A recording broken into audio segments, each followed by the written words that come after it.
Ayibobo! Ladies and gentlemen, welcome back to Ayibobo in America! Yes, ladies and gentlemen, we're glad to have you here today. Now, our topic today would be, police brutality. Niggers. Police brutality. How did we come to such a point? Number one, and this is a sensitive issue, ladies and gentlemen. I want to address it right to the point. And you Haitian niggers have to know better. We came from Haiti. Ladies and gentlemen, we were taught by the gods. Alright? Okay, let us see. The police brutality that is happening here in our communities, they always were there. It's just now a light has been shown upon them. That's number one. Number two, police brutality happens for many reasons. And that to see such brutality, that can happen two ways. Only two ways to address this matter. The police is a government entity. Alright? Step one. You can either be brutal with them as well. Don't get me wrong. A lot of blood and hatred will take place. But guess what? After one party lose enough people, both of the parties will come to their senses. Police brutality. They brutal you, you brutal them. Ladies and gentlemen, here's one thing I know. If a person come and kill your mom or dad, or your son for that matter, and you go around say it's okay, you forgive them. Here's the thing. Is this person's life worth more than your parents' life or your kid's life? Are you stupid?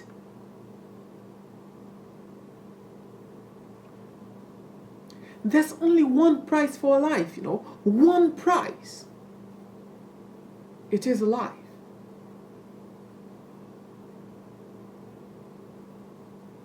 Ladies and gentlemen, to simply accept that for somebody to wrongly kill your family members, and we claim we are a family-oriented country. Don't get me wrong, progressive is nice. But I will address how to deal with this progressively as well. But for somebody to literally, wrongly kill your siblings, your family members, and to say you forgive them, that is to say your family member's life doesn't not worth as much as the person who kills them. Niggers, let me tell you this. A nigger who kills my family is to stay alive. Outside. Not inside the court system or the prison. Because there's only one life that will replace the life of my family member is the life itself. Niggers, please, get a hold of yourself. Alright? Don't get me wrong. That is straight to the point. Straight to the point. A life for a life. That's all there is to it. That's how it has ever been. Don't get me wrong. I know you niggers in America think some nigger's life is better than another nigger's life. That's the culture they have taught you. I do not care if the nigger is white, so you would call them, or the nigger is black, so you call them African American. That's another issue. But you kill my family member, nigga? You kill my people? Nigga, let me tell you something. Somebody who speak wrong of my people, I talk to that person no more. Let that nigga go as far as killing somebody. Police. Nigga? But that is how you deal with the issue. There's one price for life. It is a life. You get that? Alright. Let us consider the progressive way of dealing about this. As I stated, the police institution is a government institution. Well, we all know that. Duh. We just have to re-educate these police officers, coerce them into correcting themselves. How can we do that? You have to understand, these niggers who are police officers, they're the same niggers who went to high school or college who did not make it necessarily. These niggers went to the police. You have to look at the requirement to be a police officer. All you need is a high school diploma. For that matter, get a GED. Some of them who were grandfathers in the system did not have to do that. These niggers have no sense of tolerance.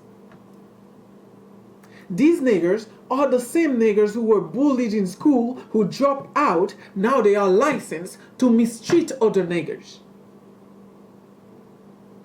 Now this nigger approach your car and he's talking to you, you're going to talk about your right, nigga? This is what this nigger talking. What? I have a gun. I have a license to arrest you. I'm not in high school. They're not going to suspend me.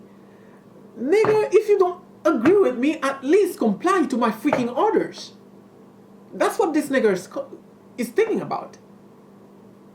You disagree with this nigger, he's thinking, heck, I don't give a crap if you disagree with me. At least you're going to have to comply. I have a gun and I have a license to force myself onto you in any way which I please, even take your life. Now, once you understand that mindset, when these niggers approach you, you have to understand these niggers are less educated. Calm yourself and have some petition in a community to ask. Have the police force, they have to be re-educated 60 hours. 60 hours of education on public relations. Not only that, because you know there's always people who are going to try to beat the system because it's just a system after all. Then, any nigger who falsely touch, falsely arrest, wrongly kill, well, once you kill somebody, you just lose the job, period. Not only you lose the job, you lose all your pension. That would address that issue. Lose your pension. Everything the state was providing you, any benefit, you lose it all. That would take care the police brutality problem. In the education of the police officers nowadays, there are 3 things they need to learn. Because they are there to protect and serve. Though these are the 2 things they ought to do, there are 3 steps to do these things perfectly without abusing, harassing another entity or a constituent which you are to protect while paying for you to do that job.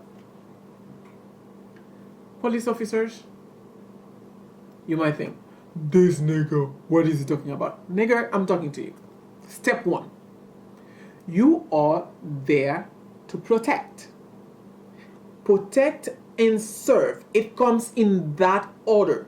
Protect and serve, niggers. Step one. As the natural instinct, you're going to want to protect yourself. You are going to want to protect yourself no matter what. Even if you would want to sacrifice yourself for somebody, natural instinct is, given a situation arises without expectation, you are going to want to protect yourself. That is understood. Before you're taking the action, think of this. Am I protecting anything? Am I protecting myself? If it is not me in danger, am I protecting anybody else? Step one, let's go again. Am I protecting myself? If not, am I protecting anybody else? Okay. If any of these answers is yes, go ahead, take action. That is acceptable. If both of the answers are no, the next thing, am I protecting the law? Ladies and gentlemen, you have to understand, this is why I am telling you, any law that cannot be protected are to be repealed. When a police officer stops you, you have to understand they have to protect first themselves, another individual, the law. If you are not protecting the law, after answering no to these two things, you shouldn't be there. Period. You should not be there. Do you understand, niggers? Do you understand that? Alright. Now, for the third part of the protection. Niggers, police officers who claim that you're doing your job giving a lawful order. Ask yourself, the law I am trying to protect here, did the person who disobeyed the law endanger the well-being of somebody else? Did that entity I am correcting with the law actually endanger another entity? I do not care if it's another person, a dog, a deer, a turtle. But I would say use common sense. But you niggers don't seem to have what we call common sense. You would have to approach in a nicely manner. Because when you are protecting the law, you are serving. That's when you enter the phase of serving people. Niggers, do you understand that? If you're not protecting yourself, you're not protecting another entity right away, and you are enforcing the law, you are serving. You take the role of a servant. You can be firm, but do not forget that you are serving somebody. And any niggers who fail to do so properly should not be a police officer. But then again, the people, you have to understand, if you cannot police yourself, you will be policed. You will be policed if you cannot police yourself. Do you understand me? That is how I see it. But again, what do I know? Because a young man told me, every time you start talking sense, you sound like you make no sense to everybody else. And every time I would be around him and state something logical, he would say, there you go again with all this logic. People do not do these things anymore.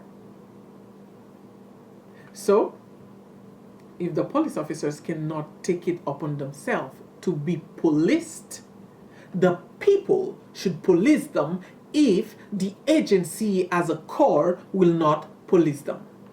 And that when we revert to the first step, a life for a life. Don't get me wrong. To be progressive means a lot of life are wrongly sacrificed. But to be progressive is like to say they sacrifice their life so somebody else will not have to do so. And you correct what is wrong over time.